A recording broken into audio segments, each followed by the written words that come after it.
Hello, dear friends. This is Jivlal Rana, an essay of dramatic poetry.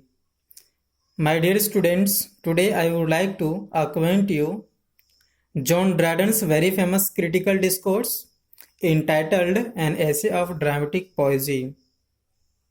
I would like to draw your kind attention to some of the key issues you will find in this particular essay on Dryden.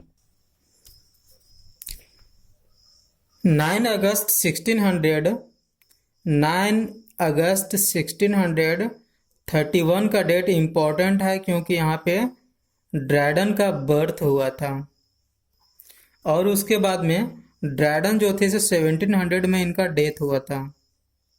चलो, ड्रैडन का death और birth हो गया था। अभी यहाँ पे ड्रैडन का बर्थ और डेट से हमें मालूम पड़ता है कि ये जो टाइम था ये रेस्टोरेशन पीरियड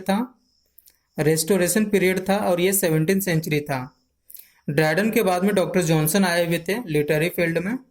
अभी आप देखिए कि इस टाइम में क्या था। 1631 में इनका जन्म हुआ, 1700 में इनका डेथ होता है, ठीक है। और 1665 का जो टाइम है इसमें प्लेग आया था, राइट। ड्रैडन का एज में प्लेग आया था। तो प्लेग कहाँ आया था? तो लंदन में प्लेग आया था। और जब किसी भी देश में महामारी जैसी बीमारी आती है तो क्या होता है, लोग उस देश को छोड़ के भागना चाहते हैं, राइट। अभी क्या होगा कि आप लोगों ने एंड्रयू मार्वेल का पोयम पढ़ा है टू हिज कॉय मिस्ट्रेस, उसमें से थेम्स रिवर मिलता है, थेम्स रिवर मिलता है, उसका डिस्क्रिप्शन है। ये लोग जो हैं सो थेम्स रिवर होकर के बोट में सवार होकर के ये लोग भागते हैं। भागने के क्रम में 4 लोग मिलते हैं और ये लोग डिस्कशन करते हैं। क्या डिस्कशन करते हैं? क्योंकि यहाँ पे एक बात और थी कि इंग्लैंड और नीदरलैंड के बीच में लड़ाई चल रहा था। इंग्लैंड एंड नीदरलैंड में, इंग्लैंड और नीदरलैंड के बीच में लड़ाई चल रहा था, जिसमें नीदरलैंड के लोग हार गए थे और इंग्लैंड जीत गया था। अब जो जीता हुआ देश रहेगा अपनी तारीफ में सब काम करेगा। ये नीदरलैंड आने के ग्रीक के लोग बोले तो क्लासिकल जो प्लेस है, क्लासिकल जहाँ पे जो टाइम था उसकी वो लोग हार चुका है। अभी आप राइटिंग फील्ड में इसकी डिस्कशन होगी। तो अभी देखिए कि राइटिंग फील्ड में डिस्कशन कौन थे, क्लासिकल राइटर्स कौन थे? तो होरेस, वर्जिल, प्लेटो, अरस्तु, ठीक है। ये लोग जितने भी थे अगस्टिन पीरियड में, अगस्टिन किंग के राज में आने वाले सारे लोग क्लासिकल थे। जैसे कि बोकेसियो आप समझ लीजिए, ये सारे लोग क्लासिकल राइटर्स थे। होमर का आपने द एलियड बुक पढ़ा हुआ है, राइट, क्लासिकल राइटिंग है। तो बोलते हैं ना कि इस पर एक नया टाइम आ गया था। जो ड्रैडन थे, ड्रैडन ने क्या किए थे कि कुछ ट्रांसलेशंस किए थे वर्जिल का।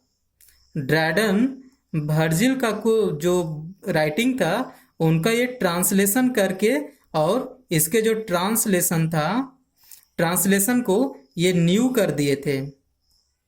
जो ड्रैडन थे इनके ट्रांसलेशन को करके इंग्लिश में ट्रांसलेशन किए थे, जो कि डिफरेंट लैंग्वेज में था। हाँ, लैटिन लैंग्वेज को ट्रांसलेट करके इंग्लिश में ट्रांसलेशन किए और उनके राइटिंग को न्यू बना दिए थे, इसीलिए इसका नाम पड़ा नियो। और किसका ट्रांसलेशन किए थे? क्लासिकल का ट्रांसलेशन किए थे, इसलिए हुआ क्लासिकल, यानी कि न्यू क्लासिकल एज हो गया। ड्रैडन के एज को हम लोग न्यू क्लासिकल एज भी कहते हैं, ध्यान रखिएगा क्या क्या पॉइंट्स आ रहे हैं। सो राइट, किसी भी चीज को जड़ से समझिए, राइट। कौन है, कहाँ से आया है, क्यों आया, इसकी जानकारी रखना बहुत जरूरी है। ड्रैडन प्ले राइट भी थे। ऑल फॉर लव और कॉन्क्वेस्ट ऑफ ग्रेंडा लिखे थे। विलियम शेक्सपियर का एक प्ले है एंटोनी एंड क्लियोपेट्रा, जिसका थीम उन्होंने एज ऑल फॉर लव से लिया हुआ है, राइट। इस तरह से है। 1580 का टाइम इंपॉर्टेंट है। 1580 में जो है सो सर फिलिप सिडनी जो है सो एक लिखे हुए हैं, डिस्कोर्स लिखे हैं उन्होंने, डिफेंस ऑफ पोएजी। आप लिख लीजिएगा, मैं बोल देता हूँ। डिफेंस ऑफ पोएजी चूंकि 1580 में लिखा गया था, सर फिलिप सिडनी के द्वारा। अब सर फिलिप सिडनी 1580 में लिखे हैं ऐसे को, क्रिटिसिज्म को। उसी क्रिटिसिज्म, उसी के थीम पर, उसी के स्टाइल पर ड्रैडन ने लिखा है an essay of dramatic पोएजी। An essay of dramatic पोएजी, POESY, पोएजी। ये पोइट्री नहीं है, पोएजी है ये। अब आप देखो कि ये एक ऐसे है लेकिन ड्रामेटिक अंदाज में लिखा गया है। ड्रामेटिक मतलब डायलॉग के फॉर्म में लिखा गया है, ठीक है। और पोएजी का मतलब पोएट्री होता है। तो बोलता है कि ये एक ऐसे है जो ड्रामेटिक भी है और पोएजी भी है। तो कितना, इसका टाइटल देखिए, एक ऐसे है जो ड्रामेटिक है और पोएट्री है, यानी कि ये जो है सो डायलॉग का फॉर्म में भी है, पोएजी भी है और ऐसे लिखा गया है। ये जो है सो क्रिटिसिज्म है, जो कि राइटिंग का फील्ड में पहली बार आ रहा है। इसके पहले चौसर और शेक्सपियर ने क्रिटिसिज्म को नहीं लिखा था। चौसर जो थे सो मेनली पोएट थे और William Shakespeare greatest dramatist of the world famous ही हैं, राइट। अभी आप देखेंगे 1665, 1668 और 1684 का जो टाइम है, ये डेट इंपॉर्टेंट है। क्यों इंपॉर्टेंट है? बिकॉज 1665 में ड्रैडन ने ऐसे लिखना शुरू किया था। 1668 तक 3 इयर्स तक इन्होंने ऐसे को लिखा और 1684 में, 1668 में इन्होंने कि 3 साल में लिखा ऐसे को और 1668 में जब कंप्लीट हो गया ऐसे, इसको पब्लिश करा दिया गया और 1684 में इसको फिर से रिवाइज्ड पब्लिकेशन हुई, यानी फिर से इसमें कुछ फेरबदल करके 1684 में फिर से इन्होंने इसको पब्लिश करवाया था। चलो ये बेसिक चीज़ें हो गई। अब देखते हैं यहाँ पे हमने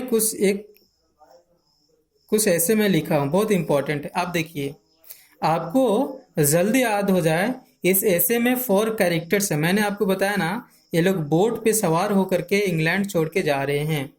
तो बोट पे जाते हुए इनको टीडियम ना महसूस हो। बोट पे जब भी लोग सैर पे जाते हैं, आप लोग देखते हैं ट्रेन पे जब भी लोग जाते हैं, तो अगर वे लोग कम्युनिकेशन शुरू कर दिए किसी डायलॉग पे, चाहे तो वो कम्युनिकेशन हो जाए पॉलिटिकल फील्ड में हो जाए, या तो इंडस्ट्री का फील्ड में हो जाए, या तो वो जो है सो किसी भी फील्ड में हो जाए जो चर्चा का विषय है, तो 2-4 मिल करके और पूरे डब्बे को लगता है कि पूरा डब्बा उन्हीं का है और वही लोग पूरा का पूरा कम्युनिकेशन को करते हुए चले जाते हैं। तो ये लोग जो है ना, 4 लोग कम्युनिकेशन कर रहे हैं राइटिंग फील्ड को, राइट, राइटिंग फील्ड को। और किस राइटिंग फील्ड को कम्युनिकेशन कर रहे हैं? तो सभी राइटिंग के फील्ड को कम्युनिकेशन में ये लोग ले रहे हैं। सभी राइटिंग का फील्ड कौन सा है? तो एंशियंट राइटिंग है, मॉडर्न राइटिंग है, फ्रेंच राइटिंग है और इंग्लिश राइटिंग है। ये सारे लोग राइटिंग के बारे में बात कर रहे हैं, यानी कि ये लोग जो है so okay man of letters हैं, मीन्स विद्वान लोग बैठे हुए हैं इस बोर्ड पे।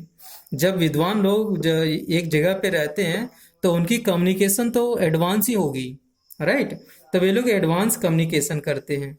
अब देखिए यहाँ पे मैं आपको याद करने के लिए बता दिया हूँ, ABC, ए के बाद में बी होता है, बी के बाद में सी होता है। तो CDEFGHIJKLMN यानी कि सीक्वेंस है, AB के सीक्वेंस है।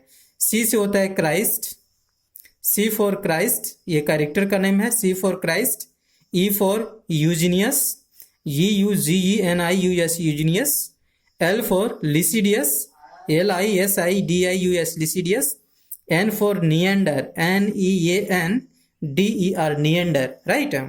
तो ये आपको याद हो जाएगी, Crites, Eugenius, Lisideius, Neander. C for Crites, U for Eugenius, L for Lisideius और N फॉर नियंडर। चलो अब हम लोग इधर आते हैं, ये MFE मैंने लिखा हूँ। A for ancient, M for modern, F for French और E फॉर इंग्लिश। ये जो है सो C जो है सो क्राइस्ट बात करता है एंशियंट के बारे में, यानी कि जो एंशियंट राइटिंग है वो ग्रेट है। लिसिडियस बात करता है मॉडर्न राइटिंग के बारे में, यानी कि जो मॉडर्न राइटिंग है वो ग्रेट है। लिसिडियस बात करता है फ्रेंच राइटिंग के बारे में, यानी कि फ्रेंच राइटिंग है वो ग्रेट है। नियंडर बात करता है इंग्लिश राइटिंग के बारे में कि जो इंग्लिश का राइटिंग है वो ग्रेट है। अब इसको याद कैसे करेंगे, ये तो आपको लर्न हो गया CELN, है ना कि सीक्वेंस में है क्राइट्स, यूजीनियस, लिसिडियस, नियंडर, ये सीक्वेंस में याद हो गया आपको। चलो अब हम लोग इसको देखो, सबसे पहले जमाना क्या आया, एंशिएंट टाइम आया। सो एंशिएंट टाइम के बाद में मॉडर्न टाइम आया। एंशिएंट के बाद में, एंशिएंट का जस्ट उल्टा उल्टा मॉडर्न होता है। उसके बाद में क्या हुआ, फ्रेंच आया। फ्रेंच के बाद में इंग्लिश आया, राइट। तो एंशिएंट के बाद मॉडर्न के बाद फ्रेंच के बाद इंग्लिश आया, राइट। ऐसे हम लोग इसको याद कर लेंगे। हाँ, सबसे पुराना जमाना एंशिएंट, फिर मॉडर्न, फिर फ्रेंच और तब इंग्लिश, राइट। ऐसे हम लोग चलो याद कर लिए। अब हमें कोई दिक्कत नहीं है, एनएसएफ ड्रामेटिक पोएट्री के सारे कैरेक्टर्स हमें याद हो गए तुरंत, 1 सेकंड में हमने याद किया है। क्या हुआ, C for Crites, E for Eugenius, L for Lisideius, N for Neander, A for ancient, M for modern, F for French और E फॉर इंग्लिश हो गया। चलो इतनी सी बात हो गई।